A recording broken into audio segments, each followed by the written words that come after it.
আসসালামু আলাইকুম ওরহমতুল্লাহ। আজ 19শে শাওয়াল 1446 হিজরি, 5ই বৈশাখ 1432 বঙ্গাব্দ, 18ই এপ্রিল 2025 ইং শুক্রবার।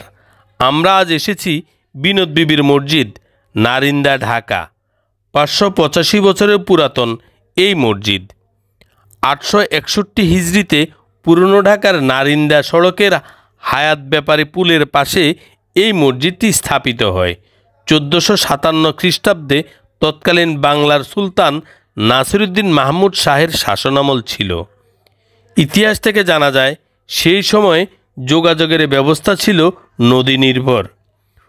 পুরনো ঢাকার এই এলাকা নারিন্দা ধোলাইখাল দিয়ে তখন বয়ে যেত বুড়িগঙ্গার একটি শাখা, যা বুড়িগঙ্গা হয়ে শীতলক্ষায় গিয়ে মিশত।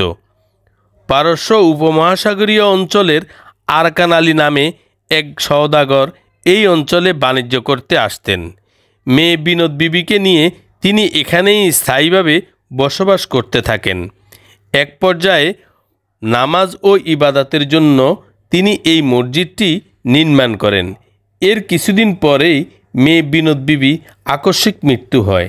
তাকে মসজিদের পাশেই কবর দেওয়া হয়। ঠিক তার 6 মাস পরে আরকান আলীও মারা যান। শেষ ইচ্ছা অনুযায়ী তাকেও ওই একই জায়গায় মেয়ের কবরের পাশেই সমাহিত করা হয়। সেই থেকে এই মসজিদটি সবার কাছে বিনোদ বিবির মসজিদ নামেই পরিচিতি পায়।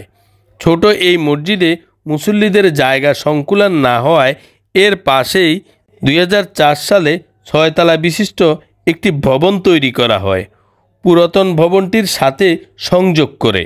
নতুন মসজিদে প্রতিতলায় 17টি সারি করে এবং পুরাতন মসজিদটিতে 5টি সারিতে মুসল্লি নামাজের জন্য দাঁড়াতে পারেন। বর্তমানে এই মসজিদে মোট 3000 মুসল্লি একসাথে নামাজ আদায় করতে পারেন। নতুন মসজিদ ভবনটি টাইলস ও মার্বেল পাথর দ্বারা সাজানো, পর্যাপ্ত আলো বাতাসের সুব্যবস্থায় ও আধুনিক সুযোগ সুবিধার সমন্বয়ে গড়ে তোলা, শীততাপ নিয়ন্ত্রিত। এই মসজিদে আমরা আজ জুমার নামাজ আদায় করলাম এবং মসজিদ ভবন দুটি ঘুরে দেখলাম। এর সৌন্দর্য ও কারুকাজ খচিত সুউচ্চ বিশাল এক মিনার, যা অনেক দূর থেকেই দেখা যায়। আমাদের কাছে খুব ভালো লাগলো ঢাকা শহরের সবচেয়ে পুরাতন এই মসজিদে নামাজ আদায় করতে পেরে। যতটুকু খোঁজ নেওয়া সম্ভব হয়েছে তা থেকে বুঝতে পারলাম এটাই এই ঢাকার সবচেয়ে প্রাচীন মসজিদ। আমাকে উৎসাহী রাখতে ও আপনাদের সুবিধার্থে আমি আপনাদেরকে প্রতি শুক্রবার একটি মসজিদের পরিচয় করিয়ে দিয়ে আসছি। যাদের কাছে আমার এই পরিচয় পর্বটি ভালো লাগে তারা সাবস্ক্রাইব করে রাখলে পরবর্তী মসজিদের পরিচয় পেতে সহজ হবে। আর যারা সাবস্ক্রাইব করে রেখেছেন তাদেরকে অসংখ্য ধন্যবাদ। আসসালামু আলাইকুম ওয়া রাহমাতুল্লাহ।